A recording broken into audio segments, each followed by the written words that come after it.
হয়তো একটি কথা মনে নাও থাকতে পারে, ত্রেতা যুগে তুই ছিলি রামচন্দ্র আর আমি ছিলাম তরুণী, বিভীষণের পুত্র তরুণী। আমি ছিলাম তরুণী, বিভীষণের পুত্র একমাত্র তরুণী, ছোট্ট তরুণী ছিলাম রে। তোর হয়তো এই কথাটি নাও মনে থাকতে পারে বাবা। রাবণী যখন সীতাকে হরণ করেছিলেন তখন সীতাকে রেখেছিলেন কোথায়? অশোক কারণে, যেখানে শোকের কোনো অভাব, যেখানে শোক নাই তাপ নাই, সেই অশোক কারণে আমার মা সীতাকে রাবণ কিন্তু বাবা রামচন্দ্রের পূজার। কেন সীতাকে হরণ করেছিল? তার একটি মাত্র স্ত্রী মন্দাদরী বলেছিল, স্বামী তুমি কেন সীতাকে হরণ করেছো বলো? তুমি কি জানো না স্বামী, তোমার 10,000টি স্ত্রী থাকতো, তুমি আবার মা সীতাকে হরণ করে নিয়ে আসলে কেন?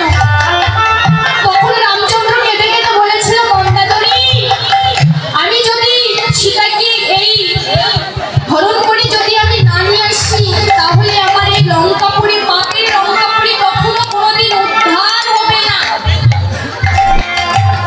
এই লঙ্কাপুরী কখনো উদ্ধার হবে না। এই জন্য আমি নিয়ে এসেছি মা সীতাকে। প্রভু রামচন্দ্রের ছোঁয়ায় আমার এই লঙ্কাপুরী উদ্ধার হয়ে যাবে। যখন বাবা রামচন্দ্র আর রাবণের যুদ্ধ লেগে গেল, মহাযুদ্ধ যখন লেগে গেল, তখন তরুণীর মা সরমা দেবীকে বলেছিল, মা রাম আর রাবণের যুদ্ধ হয়ে গিয়েছে, আমি যে বিভীষণের পুত্র আমিও তার যুদ্ধ করতে যাব, মা আমাকে সুন্দর বেশি সাজাই দাও। যখন এই কথা শুনলেন বাবা তখন মায়া আমার শর্মা দেবী আমার ওই তরুণী সেনকে সাজাতে লাগলেন। তরুণী সেনের মনে যখন তখন তরুণী সেনার মায়ের যখন কথোপকথন হচ্ছিল বাবা, তখন তরুণী সেনকে তার মা বলেছে, বাবা তুই তো যুদ্ধে যাবি, যুদ্ধে গেলে গুরুজনদের চরণে প্রণাম করে যেতে হয়। বাবা তোর জেঠমণি আছে ওই ঘরে, যা তোর জেঠমণির চরণে একটি প্রণাম করে আয়। বাবা তরুণী সেনকে সুন্দর বেশি সাজিয়েছে তার মা। তরুণীর মা যে রামচন্দ্রের ভক্ত বাবা সে কথা কিন্তু তার জেঠমণি জানতো না। যখন সুন্দর বেশি সাজিয়েছে তখন যখন জেঠমণির কাছে সে প্রণাম করতে গিয়েছে, প্রণাম করতে যখন গেলেন একটি মাত্র ডাকলেন যে জেঠমণি, জেঠমণি আমি এসেছি তোমার চরণে একটি প্রণাম করবার জন্য। ও জেঠমণি আমাকে আশীষ করবে না? আমি যে যাব ওই রামচন্দ্রের যুদ্ধে, রাবণ রাজা রামচন্দ্রের যুদ্ধ শুরু হয়ে গিয়েছে, আমি ওখানে যুদ্ধ করতে যাব, জেঠমণি আমাকে একটিবার আশীষ করে দাও। একথা শুনে তার জেঠমণি তরুণী সেনকে আশীষ করে দিলেন বাবা। আশীষ করে দিয়ে দেখলেন তার সর্বায় অঙ্গে রামচন্দ্র রামের নাম লেখা। যখন রামের নাম লেখা হলো তখন দেখে দেখে বলছে, বাবা তোকে এত সুন্দর বেশি কে সাজিয়েছে? বলছি কেন জেঠমণি, আমার সাজা কি তোমার পছন্দ হয়নি? বলছে না বাবা আমি সে কথা বলছি না, বলছে আমার মা আমাকে সাজিয়েছে জেঠমণি। তখন জেঠমণি বলছে, বাবা তোর মা যে রামচন্দ্রের ভক্ত, আমি যদি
যুদ্ধে যখন বাবা তরুণী আর রামচন্দ্রের যুদ্ধ হয়ে গেল, রামচন্দ্র কিছুতেই তরুণী সেনকে নিক্ষেপ করতে পারছে না। নিক্ষেপ করবে কিভাবে? তার যে সর্বাঙ্গে তারই নাম লেখা, রাম রাম লেখাই আছে তার সর্বাঙ্গে, কিন্তু সে তো জানে না। বিভীষণ তখন বলেছিল, বিভীষণ তুমি কেঁদে কেঁদে বলছে, রামচন্দ্র প্রভু রাম দেখো আজকে এসেছে তোমার সঙ্গে তরুণী সেন যুদ্ধ করতে, তাকে নিধন করতে। যদি তুমি তাকে নিধন করতে চাও তাহলে একটি বৈষ্ণব বাণ দিয়ে তাকে নিক্ষেপ করতে হবে। যখন বাবা বৈষ্ণব বাণের কথা বিভীষণ বলল, বাবা এখানে দেখেন বিভীষণেরই কিন্তু পুত্র তরুণী সেন, কিন্তু তার ছেলের মুখের দিকে তাকালো না, মায়ার কান্না করলো না, কিছু করলো না। তারপরেও প্রভু রামচন্দ্রের হাতে সেই বৈষ্ণব বাণ তার হাতে তুলে দিলেন। বললেন কি? প্রভু রামচন্দ্র বলছে, বিভীষণ তুমি তো বলছো বৈষ্ণব বাণের কথা, কিন্তু বৈষ্ণব বাণ আমি কোথায় পাবো? বলছে প্রভু এই বৈষ্ণব বাণ আছে আমার কাছে, আমার হাতে। বলছে তাহলে আর দেরি করো না বিভীষণ, আমাকে সঙ্গে সঙ্গে দাও, আমি ওই তরুণী সেনকে নিক্ষেপ করে তাকে জন্মের মতো হত্যা করব। যখন নিক্ষেপ করলেন বাবা বৈষ্ণব বাণ, যখন নিক্ষেপ করলেন তখন ওই তরুণী সেনের মস্তকটা যেন ঝুলে পড়ে রয়েছে। যখন এভাবে ঝুলে পড়ে রইলেন তখন তরুণী সেন কেঁদে কেঁদে বলছে, প্রভু ও প্রভু আমি আজকে এসেছি তোমার কাছে, আমি তরুণী সেন হয়ে এসেছি। বাবা এখানে কত সৈনিকগণকে রামচন্দ্র আমার নিক্ষেপ করলেন, কিন্তু কখনো নয়নের জল অশ্রুসে ঝরায়নি। যখন তরুণী সেনের মস্তকটা মাটিতে ঝুলে গেল তখন বিভীষণের নয়নে অশ্রু ঝরছে। তখন রামচন্দ্র বলছে, বিভীষণ তুমি নয়নের অশ্রু কেন ঝরাচ্ছ? এত তোর সৈনিককে আমি নিধন করলাম, তুমি তো কখনো নয়নের জল ফেলাওনি। তাহলে তুমি এই তরুণী সেনকে যখন আমি নিক্ষেপ করলাম তুমি কেন নয়নের অশ্রু বারিশন দিচ্ছ? যখন দেখছে বাবা যখন সর্বাঙ্গে প্রভু রাম রাম লেখা, তখন রামচন্দ্র বলছে, ও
কাছে বলছে, কানাইয়া তোর কি মনে ছিল না যে আজকে আমাদের খেলা হয়েছিল সেই ত্রেতা যুগে? তার কিন্তু মনে ছিল না বাবা। ভগবান বলেছিল যে কানাইয়া আজকে তো আমরা খেলা খেলেছি ভাই, কিন্তু এই খেলায় হার জিত হয়েছে। এই খেলাতে একমাত্র তুই ছিলিস। যেরকম এরকম খেলা খেললেন বাবা, ভগবান হয়ে ভক্তের মাঝে খেলা খেলছেন। ভক্তের চরণ ধুলি তার হৃদয়ে ভক্তি ধারণ করবে বলে আজকে কানাইয়া আমার ভগবান হয়ে তার কাছে চলে এসেছে। তাই ভগবান আমার কেঁদে কেঁদে বলছে, একবারে দে রে চরণ আমার ভক্তে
চরণ ধুলি আশায় আজকে ভবে এসেছি, চরণ ধুলি বিলাসী, চরণ ধুলি পাওয়ার আশা।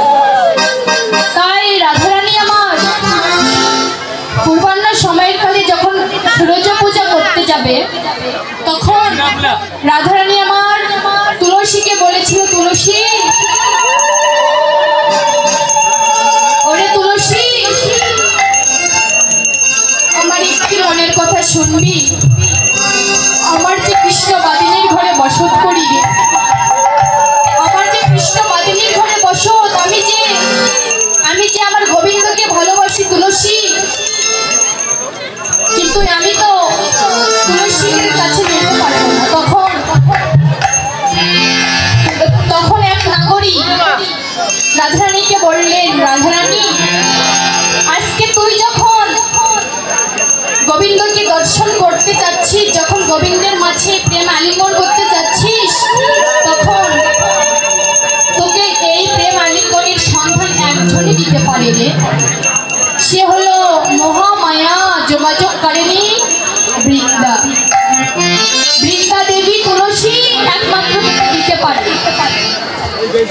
তাই বলছে তুই তুলসীর কাছে যা, তুলসীর কাছে গিয়ে তোর মনের কথাগুলো তার সঙ্গে শেয়ার কর, তাহলেই তুই গোবিন্দকে দর্শন পাবি, গোবিন্দের